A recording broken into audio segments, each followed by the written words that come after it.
नमस्कार विद्यार्थी मित्रांनो. इयत्ता 9वी मराठी विषयाच्या तासिकेत मी सौ सोनाली चुरी आपले स्वागत करते.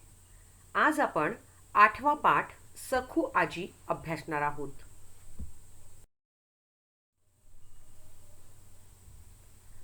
मुलांनो, ह्या स्क्रीनवर जे चित्र दिसतंय ते आहेत श्री राजन गवस. आपला जो 8वा पाठ आहे सखू आजी, याचे ते लेखक आहेत. थोडंसं लेखकांविषयी जाणून घेऊया आणि मग पुढे जाऊया. डॉक्टर राजन गणपती गवस हे त्यांचं संपूर्ण नाव आहे. त्यांचा जन्म कोल्हापूर जिल्ह्यातील गडहिंग्लज तालुक्यातील अत्याळ या गावी झालेला आहे. 21 नोव्हेंबर 1959 रोजी त्यांचा जन्म झालेला आहे. डॉक्टर राजन गवस हे मराठीतील नामवंत लेखक आहेत. ते मुक्त लेखक आहेत. आता त्यांना लाभलेले पुरस्कार ऐकूयात, म्हणजे किती मोठे लेखक आहेत याचा अंदाज तुम्हाला येईल. 1985 ला महाराष्ट्र शासनाचा ह ना आपटे पुरस्कार यांना मिळाला. 1989 ला भंडारभोग या त्यांच्या कादंबरीला वी.स. खांडेकर पुरस्कार मिळाला. 1992 ला भंडारभोग याच कादंबरीला संस्कृती प्रतिष्ठान नवी दिल्ली येथील संस्कृती पुरस्कार प्राप्त झालेला आहे. 1994 म्हणजे 1994 ला महाराष्ट्र शासनाचा उत्कृष्ट कादंबरी लेखनाचा पुरस्कार प्राप्त झालेला आहे. 1996 ला विखे पाटील पुरस्कार प्राप्त झालेला आहे. 1997 ला 1997 ला महाराष्ट्र साहित्य परिषद पुणे यांचा शंकर पाटील पुरस्कार त्यांना प्राप्त झाला आहे. 1999 ला म्हणजेच 1999 ला ग ल ठोकळ पुरस्कार प्राप्त झालेला आहे. तसेच 1999 सालीच त्यांना भैरुत रतन दमाणी पुरस्कार प्राप्त झालेला आहे. 2000 साली महाराष्ट्र फाउंडेशन पुरस्कार त्यांना प्राप्त झालेला आहे. 2001 साली 2001 ला साहित्य अकादमीचा पुरस्कार त्यांना मिळालेला आहे. आणि 2008 ला डॉक्टर लाभसटवार प्रतिष्ठान अमेरिका यांचा अनंत लाभसेटवार पुरस्कार प्राप्त झालेला आहे.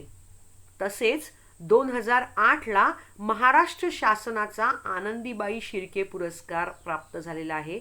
इतके महान हे लेखक आहेत. हा पाठ शिकताना किती उत्सुकता आपली शिगेला जाते. खूप छान कथानक त्यांनी मांडलेलं आहे. याची पुसटशी कल्पना पाठाच्या आधारे तुम्हाला नक्कीच येणार आहे. मला वाटतं पाठ तुम्हाला सगळ्यांना नक्कीच आवडेल. आता त्यांची काही निवडक पुस्तकं आपण बघूया.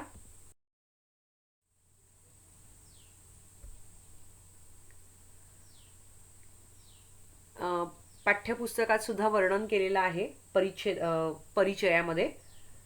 त्यांनी लिहिलेले जे कथासंग्रह, कादंबऱ्या आहेत, ललित गद्य संग्रह आहेत, तर त्यांची नावं त्यांनी दिलेली आहेत. तर काही जे मला इंटरनेटवर उपलब्ध झाले ते तुम्हाला समोर मी दाखवते. तणकट आहे, मग भंडारभोग आहे, त्यानंतर चोणकं हे अतिशय गाजलेलं पुस्तक आहे राजन गवस यांचं. त्यानंतर आपण माणसात, जमा नाही हेही आहे. त्यानंतर कैफियत आहे, बळीचा ही त्यांची कादंबरी आहे. कळप हे सुद्धा गाजलेलं पुस्तक आहे त्यांचं. आणि पुन्हा चोणकं हे सुद्धा त्यांची कादंबरी आहे. तर अशा प्रकारे हे लेखक किती मोठ्या स्तरावरचे आहेत याची कल्पना तुम्हाला आली असेल. आता आपण पुढे वळूया.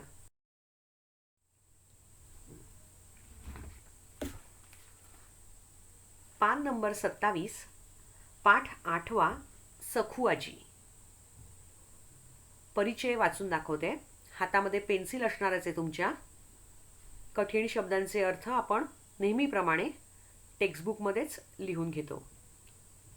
राजन गवस, जन्म आहे 1960, प्रसिद्ध कथा कादंबरीकार, कवी, समीक्षक, संशोधक, भंडारभोग, धिंगाणा, कळप, तणकट इत्यादी कादंबऱ्या, हुंका काव्यसंग्रह, काचकवड्या हा ललित गद्य संग्रह प्रसिद्ध आहेत. म्हणजे त्यांची लेखन संपदा जी आहे त्यांची नावं इथे दिलेली आहेत. काही अंशी आपण ती पुस्तकं त्यांची पाहिलेली आहेत. प्रस्तुत पाठात आजीच्या मनातील जुन्या नव्या जीवनमूल्यांविषयीचे भान, तिची प्रगतिशील दृष्टी, निर्णय क्षमता, माणसांवरचे प्रेम अतिशय सहजतेने व ओघवत्या शैलीत लेखकाने वर्णन केलेलं आहे. आता हे जे पाठातलं एक पात्र आहे, पात्र म्हणजे कॅरेक्टर, त्यांचं नाव आहे सखू आजी. या सखू आजींवर चित्रित केलेला हा प्रसंग वजा पाठ आहे. खूप छान पाठ आहे. आपण तो आता त्याचं वाचन करूया.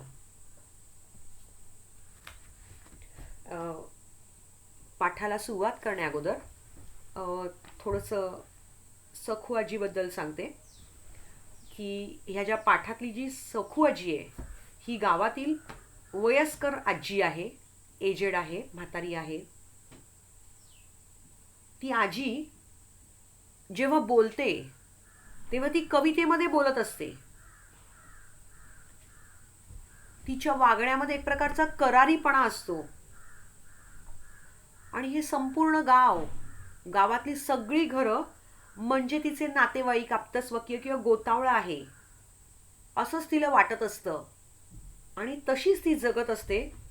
असं हे सुंदर चित्रण या सखू आजीच्या पाठातून लेखक राजन गवस यांनी आपल्यासमोर चित्रित केलं आहे. आता आपण पाठाकडे वळूया. सखू आजी परवा वारली. वारली म्हणजे मेल्या. ही गोष्ट कदाचित सांगण्या इतपत महत्वाची नसेल, कारण आपण कितीतरी मृत्यू रोज अनुभवत असतो. मग सखू आजी मरण पावली याला विशेष महत्व काय, असा प्रश्न कोणीही उपस्थित करू शकेल. उपस्थित करणं म्हणजे व्यक्त करणं. म्हणजेच काय, रोज अनेक मृत्यू होत असतात, त्यात ही सखू आजी मेली, त्यात महत्वाचं काय आहे? बरीच लोक मरतात. तर असा प्रश्न तुम्हाला पडला असेल. याबाबत मला काहीही म्हणायचे नाही. तरीही सखू आजीचा मृत्यू मला खोलवर जखम करून गेला. म्हणजे माझ्या मनामध्ये त्या आजीविषयी एक स्थान होतं आणि हे स्थान तिच्या जाण्यामुळे, तिच्या मृत्यूमुळे खोलवर जखम करून गेलंय. मी दुखावलो गेलोय तिच्या नसण्यामुळे. माझ्या शरीराला इजा झालेली आहे तिच्या नसल्यामुळे. आपलं असं काही हरवलं असं मला आजही वाटतंय.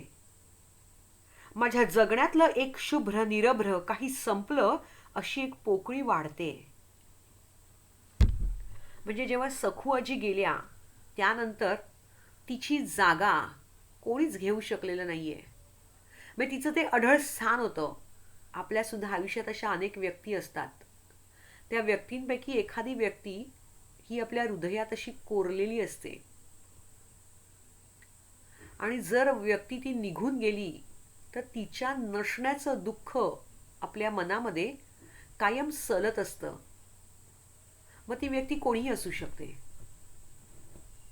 तसंच लेखक सांगतात की ही सखू आजी आहे. ही सखू आजी गेल्यानंतर, तिचा मृत्यू झाल्यानंतर एक मनामध्ये खोलवर हृदयात कुठेतरी जखम झालेली आहे आणि ती कोणाची नातेवाईक नव्हती. पुढे तुम्हाला कथेत कळेल. ती कोणाची नातेवाईक नव्हती, पण तरी सुद्धा आपलं काही हरवलेलं आहे. आपली जवळची व्यक्ती नाही आपल्या सोबत, हे शल्य मनाला सतत लागून आहे. माझ्या जगण्यातलं एक शुभ्र निरभ्र काही संपलं. शुभ्र म्हणजे स्वच्छ आणि निरभ्र म्हणजे सुद्धा स्वच्छ. म्हणजे माझ्या आयुष्यातलं एक स्वच्छपण निघून गेलेलं आहे.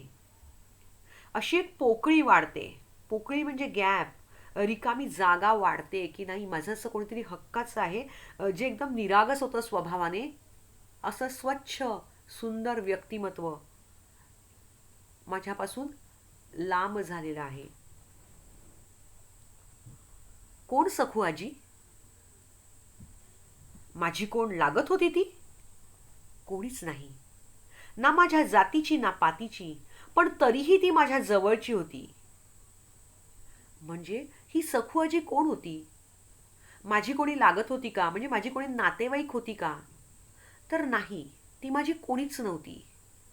ती माझ्या जातीची पण नव्हती आणि माझ्या जवळच्या नात्यातली पण नव्हती. पण तरीही तिच्याबद्दल एक ओढ होती, एक आपुलकी होती, जिव्हाळा होता.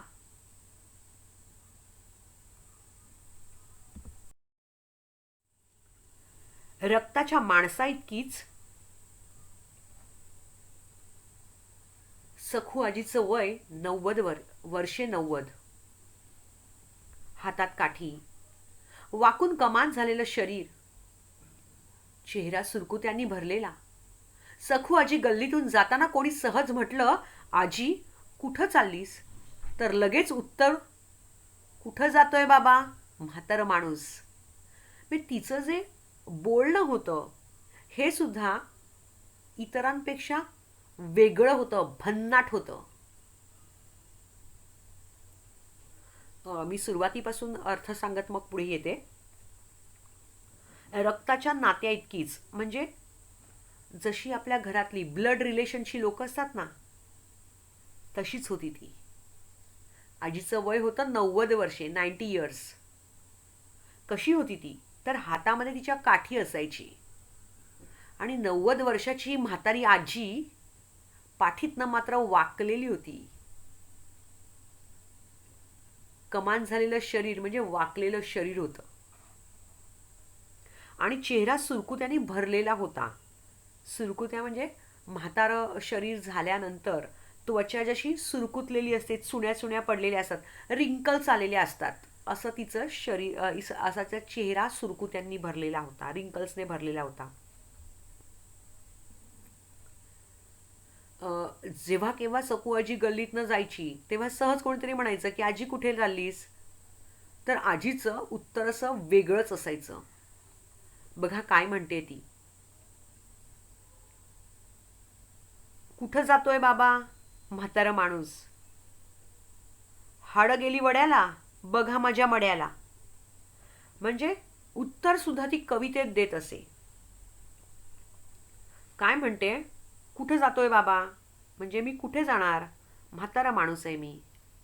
आणि मग पुढची उक्ती ती म्हणायची, हाडं गेली वड्याला, बघा माझ्या मड्याला.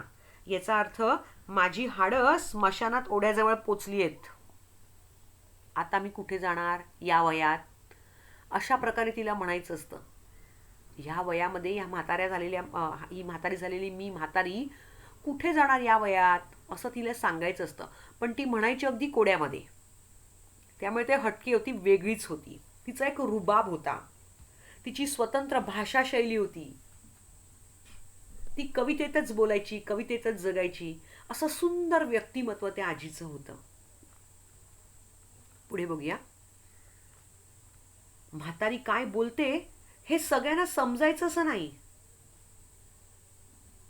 पण प्रत्येक जण तिच्याशी बोलायचा प्रयत्न करतो. म्हातारी प्रत्येकाशी बोलते. मला सखू आजी नेहमीच एक कविता वाटते. ती कवितेत बोलते, कवितेत जगते. तिच्या इतकं प्रचंड भाषिक ज्ञान मला कोणाकडंच दिसलं नाही. म्हणजे ती म्हातारी आजी होती, हिच्याशी सगळेजण बोलायचा प्रयत्न करायचं आणि विशेष म्हणजे ती सगळ्यांशी बोलायची. लेखक म्हणतायत, पण ही सकू आजी मला एक कायम कविताच वाटायची, कारण ती सतत कवितेमध्येच बोलायची. जणू ती कविताच जगते असं वाटायचं. आणि तिच्याकडे भाषेचं इतकं ज्ञान होतं, भाषिक ज्ञान म्हणजे भाषेविषयीचं सखोल माहिती तिच्याकडे इतकी होती की ती मला दुसरं कोणाकडे दिसलीच नाही, असं सखू आजी इथे म्हणतायत.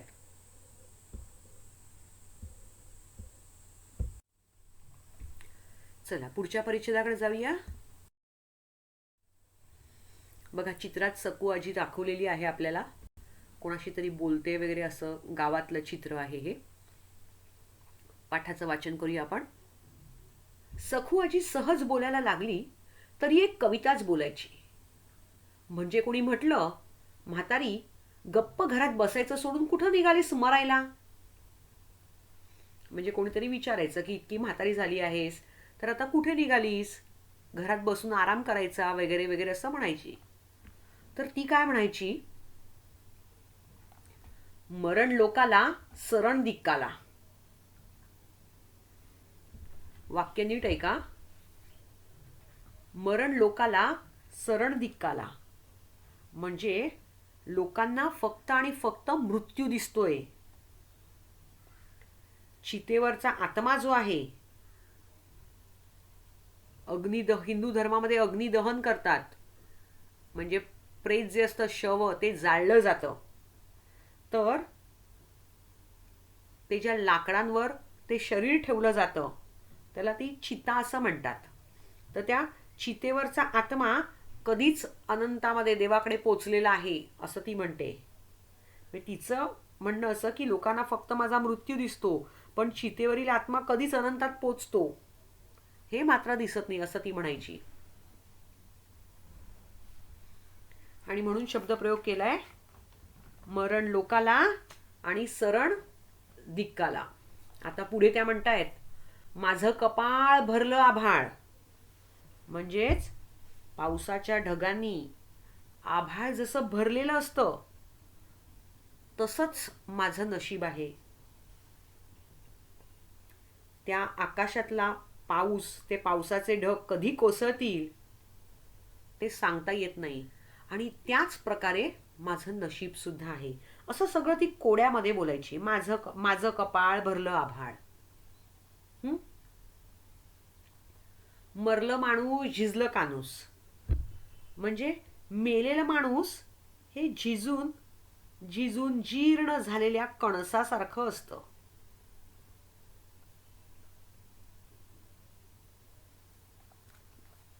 मरलं माणूस झिजलं कानूस.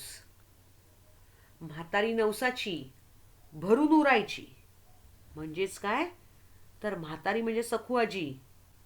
तुम्हाला वाटेल नवसानं मिळालेली आहे. नवस करणं म्हणजे माहितीये, देवाकडे मागून घेणं, मागणं. तर अशा या नवसाने ती आजी मिळालेली आहे. तिचं अस्तित्व सर्वत्र व्यापून उरलं आहे असं ती स्वतः म्हणायची. हे सगळं ती जुळवून बोलायची असं नाही. म्हणजे काही वेळेला आपल्याला हे लिरिक्स किंवा ही वाक्यरचना आठवावी लागते, करावी लागते. पण तिचं तसं नव्हतं. ती हे सगळं जुळवून बोलायची असं नाही. पण ती बोलायला लागली की आपोआपच तिच्या तोंडातून ते बाहेर यायचं. म्हणजे तिचं ज्ञान इतकं सखोल होतं की बऱ्याचदा ते समोरच्याला कळत नसे, पण त्याला अर्थ मात्र नक्की असायचा. पुढच्या स्लाइडवर जाऊया. म्हणजे आजीच्या तोंडातून जे बाहेर यायचं ते आपसुकच बाहेर यायचं. ते असं मुद्दामन काही आणून ओढून तोडून असे बोलत नसे. पुढे बघूया. तिच्याशी बोलताना एक अवर्णनीय आनंद मिळायचा. अवर्णनीय म्हणजे वर्णन न करता येण्यासारखा किंवा वर्णन न करता येण्याजोगा. लहानपणी शाळेला जाता जाता आजी आम्हाला गोळा करून बसायची. गोळा करून बसायची म्हणजे गावात बघा असं वातावरण असतं की मुलं सगळी एकत्रित शाळेमध्ये जातात. मग ती वेगवेगळ्या इयत्तांची किंवा स्टँडर्डची असली तरी सुद्धा सगळेजण एकत्र मिळून जातात आणि परत सगळे एकत्र येत असतात. ती गावातली एक मजा काही औरच असते. तर अशा प्रकारे जेव्हा ते शाळेत जात असत तेव्हा घरून थोडं लवकर निघत असत आणि आजीजवळ येत असत. पुढे ते आहे कथेमध्ये. आजीजवळ येत असत आणि मग आजी त्यांना छान छान गोष्टी सांगत असे. आणि मग शाळा सुटल्यानंतर पुन्हा ते आजीच्या इकडे जमत आणि ती राहिलेली गोष्ट आजी त्यांना पुन्हा सांगत असे आणि मग मुलं घरी जात असत. तर असा त्यांचा दररोजचा कार्यक्रम असे. वाचूया आपण आता. शेतातल्या देवाच्या गोष्टी सांगायची. आजीची गोष्ट कधी कधी आठवडा आठवडा चालायची. शाळेला जाताना काही वेळ, शाळेहून येताना काही वेळ, असा तो ठरलेला कार्यक्रम असायचा. म्हणजे आजी गोष्ट कशी सांगायची, तर तिच्या गोष्टी म्हणजे दिवसातून 2 वेळा ती गोष्ट सांगायची. क्रमशः. कशा क्रमशः? तर शाळेत जायच्या अगोदर आणि शाळेतून आल्यानंतर. आणि ह्या गोष्टी इतक्या रंगायच्या, इतक्या रंगायच्या आणि इतक्या मोठ्या असायच्या की कधी कधी 7 ते 8 दिवस सुद्धा चालत असत. इतक्या मोठ्या गोष्टी असत त्या.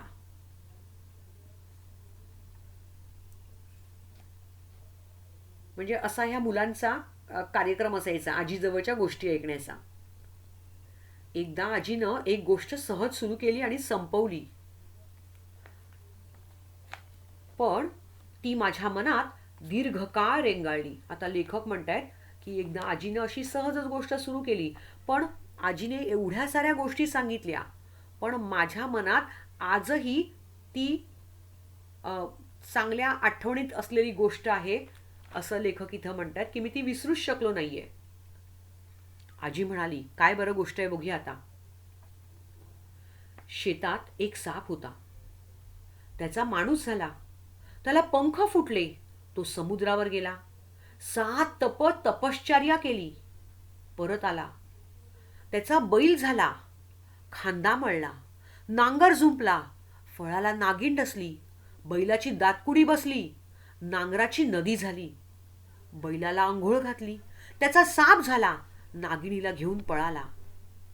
हे सांगत असताना आजीच्या चेहऱ्यावरचे बदलणारे भाव, हातांच्या हालचाली, ह्या साऱ्यातून हे सारं आपल्यासमोर घडत आहे असंच वाटत असे.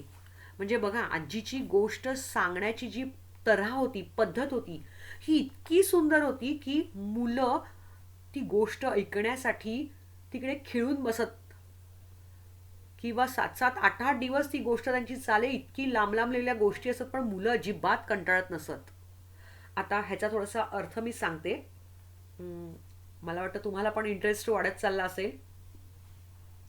आजीच्या गोष्टीमध्ये आजीने काय सांगितलं, तर एक साप होता. त्या सापाचा माणूस झाला. आणि मग त्या माणसाला काय फुटलं, पंख फुटले.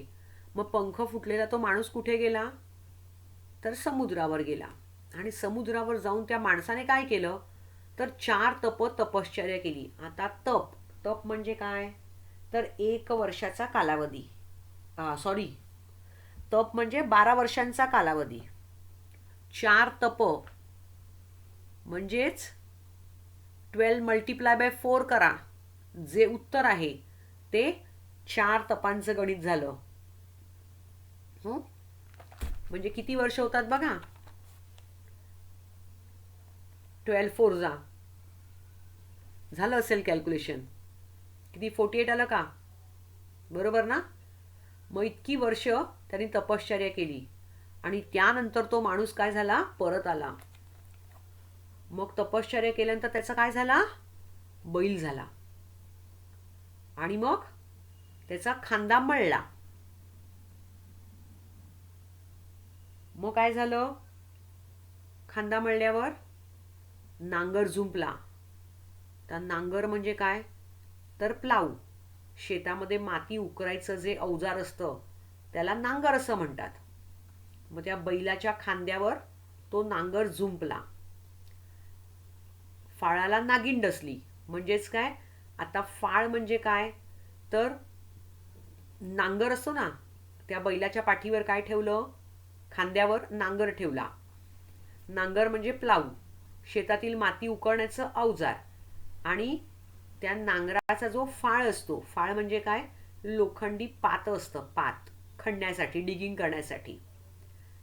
त्या लोखंडी पातीला कोण डसली, नागिण.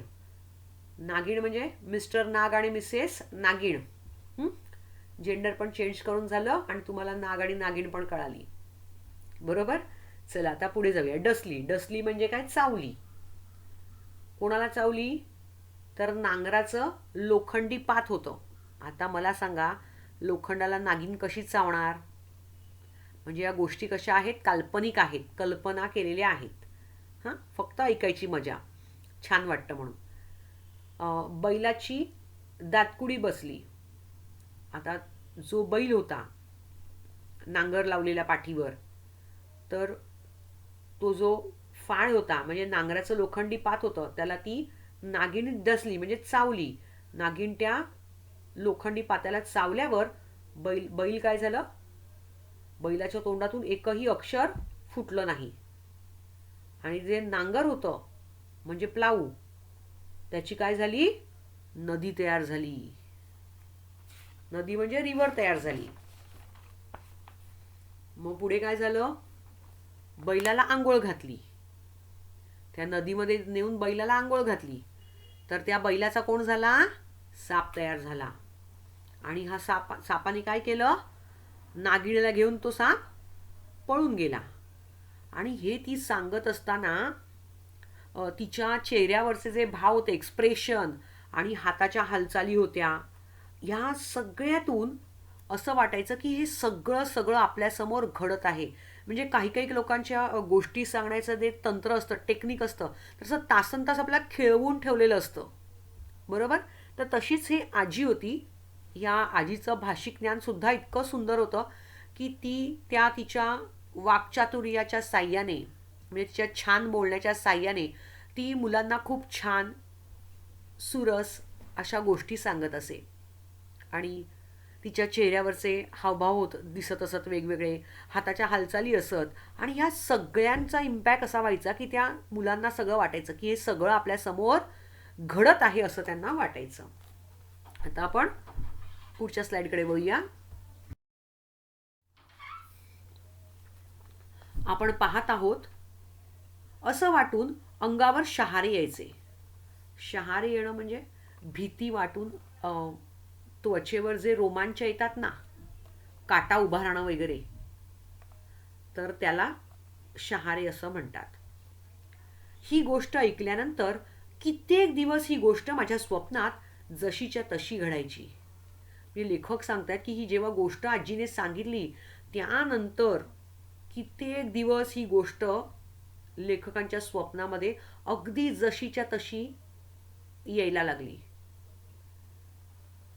आता खरंच हे असं होतं का, तर नाही. ही काल्पनिक कथा आहे. बघा, आपण बऱ्याचदा रात्रीच्या वेळी म्हणतो की अरे नाही भूत भूत असेल वगैरे. मुलांना भूत वगैरे कोणी नसतं, फक्त आपल्या मनाचे खेळ असतात. आपण जेव्हा घाबरतो, भीत्यापोटी ब्रह्मराक्षस दिसत असतो आपल्याला. बरोबर आहे.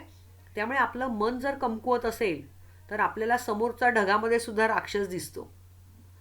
बरोबर आहे ना. तर न घाबरता हे ऐकलं तर ठीक आहे, पण सगळेच असं काही घाबरट असतात असं नाही. तर काही बिंदास प्रवृत्तीची लोक पण असतात. पण लेखक जे आहेत ते म्हणतात की त्यांनी ती गोष्ट इतकी नीटनेटकेपणाने कान देऊन अशी ऐकलेली होती की ती त्यांना सतत तीच स्वप्नामध्ये दिसायला लागली वगैरे असं ते म्हणतायत. पुढे ते म्हणतायत, बैल आंघोळ करायला लागला की डोळे टक्क उघडे पडायचे. म्हणजे स्वप्नामध्ये ते दिसायचं कित्येक दिवस की बैल आंघोळ करायला गेल्या नदीमध्ये. आणि मग लेखक म्हणतायत इथपर्यंत दिसलं की डोळे उघडे राहायचे माझे, मला झोपच लागायची नाही. तिथून पुढे झोपच लागायची नाही. कधीतरी आपल्या स्वप्नातला साप नागिण घेऊन जाईल आणि आपल्याला हे स्वप्न पडायचं बंद होईल असं वाटायचं. पण कैक वर्षात असं कधी घडलं नाही.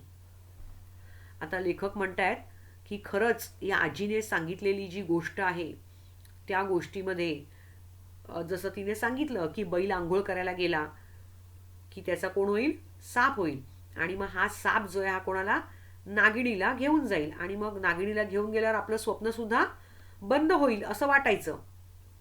पण कैक वर्षात असं कधी घडलं नाही. कैक वर्ष म्हणजे कित्येक वर्षात असं काहीच घडलं नाही.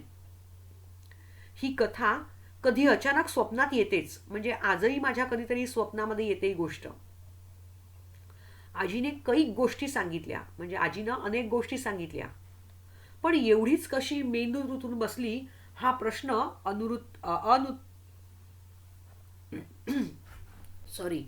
अनुत्तरितच आहे. म्हणजे काय की ही गोष्ट माझ्या इतकी कायम लक्षात राहिली आहे की हा प्रश्न अनुत्तरित आहे. अनुत्तरित म्हणजे उत्तर मला ह्या प्रश्नाचं अजूनही मिळालेलं नाहीये. त्या काळी आणि त्यानंतर या गोष्टीचा अर्थ आजीला विचारला होता, तर ती फक्त हसायची. म्हणजे ही गोष्ट इतकी मनामध्ये माझ्या बसलेली आहे की मला त्या प्रश्नांची उत्तरच मिळत नाहीयेत. आणि आजीला सुद्धा विचारलं तर ती फक्त काय करायचं, हसून दाखवायची. मध्येच एकदा म्हणाली, गाव गर्तीला सपान धरतीला, धरती धरती दुवापली माती हाराकली. आता हे कोणाला कळणार? नंतर म्हातारीला काहीच विचारलं नाही. आता याचा अर्थ मी तुम्हाला सांगते. गाव गर्तीला सपान धरतीला, धरती दुआपली माती हाराकली. याचा अर्थ असा आहे, गाव जर अब्रुदार असेल, कुलीन असेल, शालीन असेल, तर तिथली धरती जी असते, ह्या धरतीलाही सुंदर सुंदर स्वप्न पडतात. आणि मग ही स्वप्न पडल्यावर गावची माती आहे ही हरकून जाते, आनंदी होते आणि फळते फुलते, असं ती म्हणायची. आता हे काहीच कोणाला कळायचं नाही. आणि नंतर म्हातारीला कोणी काही विचारलंच नाही. वेळ इथेच संपलेली आहे. आपण पुढचा पाठ जो आहे तो पुढच्या भागात पाहूया. ठीक? तोपर्यंत छान वाचन करा पाठाचं.